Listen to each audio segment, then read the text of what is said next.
একটা ভুলের আগে থেমে গেল সায়নী। সায়নী 17 বছরের মেয়ে, মাই তার সবচেয়ে বড় বন্ধু। তবুও 2 মাস ধরে একটা কথা সে লুকিয়ে রেখেছে। একটা ছেলেটা বলতো, তুমি যদি আমাকে সত্যি ভালোবাসো তাহলে প্রমাণ দাও। সায়নীর বুক ধক ধক করত, সে ভয় পেত, কিন্তু হারাতেও চাইতো না তাকে। একদিন সব ঠিক হয়ে গেল। ছেলেটার বাড়ি, কেউ থাকবে না। সেই রাত ঘুমোতে পারল না সায়নী।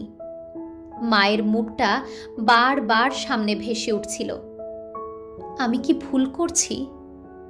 তার বুকের ভেতর কেমন একটা ভয়, অপরাধবোধ আর চাপা কান্না। পরের দিন কাপা গলায় সব বলল মাকে।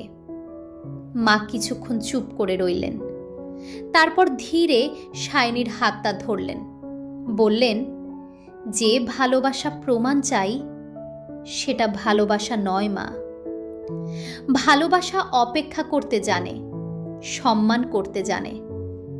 সায়নীর চোখ দিয়ে জল গড়িয়ে পড়ল।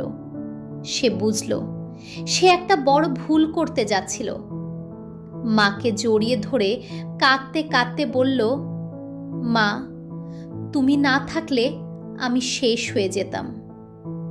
মা শুধু তাকে বুকে টেনে নিলেন। আর সেদিন একটা ভুলের আগেই থেমে গেল সায়নী।